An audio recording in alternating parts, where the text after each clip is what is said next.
ये स्कूल से हटा दो, या बेटा जो मानव रत्ना इंटरनेशनल स्कूल जो बहुत महंगा स्कूल है वहां से हटा दो।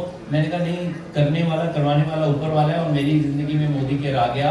आज मेरा बेटा एक्टिंग लाइन के अंदर है और डिग्री एक ही जगह मिलती है मुंबई के अंदर, वहां से उसने पूरी डिग्री ली है एक्टिंग के अंदर।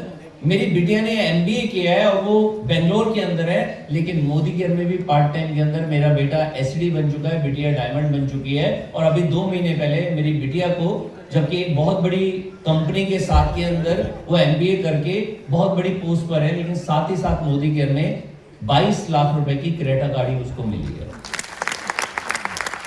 ये है मोदी केयर, जहां पर गाड़ियों की लाइन लग सकती है। तो जाते समय एक कहानी के साथ मैं खत्म करना चाहूंगा कि एक बार एक राजा थे जिन पर सम्राट जो बन रहे थे, वो राजा ने ना आक्रमण करना था और राजा को पता चल गया था। राजा ने मंत्री से कहा, सेनापति से कहा कि क्या करना चाहिए। वो कहते वो ना बहुत बड़े सम्राट बन रहे हैं, उनकी सेना बहुत बड़ी है, आप सरेंडर कर दो। राजा को ये बात अच्छी नहीं लगी, वो अपने गुरु के पास गए, गुरु से पूछा कि क्या करना चाहिए। गुरु कहता है कि एक काम करो, वो अगले हफ्ते आपके ऊपर आक्रमण कर रहे हैं, तुम एक काम करो, कल ही निकल लो और आक्रमण कर दो। कह रहा है कि सेनापति कौन होगा? कह रहे हैं सेनापति को बुलाओ। कह रहे नहीं, उसने तो बोला कि हथियार डाल दो। कहते हैं उसे जेल में डाल दो, वो बेकार है, सेनापति के लायक नहीं है। कह रहे फिर सेनापति कौन होगा?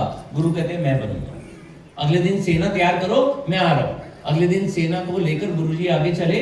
आपको पता है पहले टाइम पे रास्ता बहुत लंबे लंबे होते थे, तो रास्ते में जब रात होती है तो पड़ाव होता है। तो शाम हुई तो एक पहाड़ी थी, गुरुजी ने कहा यहाँ पड़ाव डालिए। मैं ऊपर एक मंदिर दिख रहा था, कह रहे मैं मंदिर जाकर ना वहां से ना भगवान जी से पूछ कर आता हूँ, हम जीतेंगे तो आगे बढ़ेंगे, हारेंगे तो वापस आएंगे, वापस चल देंगे। थोड़ी देर में वो गए ऊपर और वापस आ गए। कहते क्या हुआ? सारी सेना ने क्या पूछा कि क्या हुआ? कह रहे कि भगवान जी ने कहा कि अगर रोशनी हो गई मंदिर में तो तुम जीत जाओगे, अगले दिन जाना और जीत कर आओगे, अगर अंधेरा रहा तो तुम वापस चल जाना। थोड़ी देर के बाद वहां रोशनी शुरू हो गई, मंदिर जगमगाना शुरू हो गया। तो सब सेना के अंदर नहीं जी हम जीत कर आएंगे, जीत कर आएंगे। अगले दिन गए और एक दिन के अंदर ही उनको हरा दिया, बड़ी सेना को, क्योंकि वो तैयार नहीं थे। संधि की और वापिस आए तो वही वाली पहाड़ी आई। सबने कहा गुरुजी ऊपर चलते हैं, भगवान जी का धन्यवाद करते हैं। कहते यहीं से धन्यवाद करो, चलो। कह रहे नहीं ऊपर चलेंगे, आपने कहा था कि वहां भगवान जी है।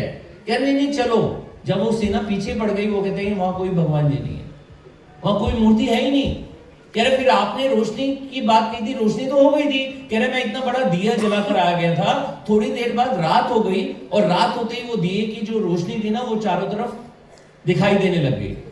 तो गुरुजी ने कहा कि भैया हार और जीत तुम्हारे अंदर है, भगवान तुम्हारे अंदर है। जिस दिन तुमने ठान लिया कि हारोगे, हार ही जाओगे। जब तुमने मन बना लिया जीतने के लिए तो जीत कर आओगे।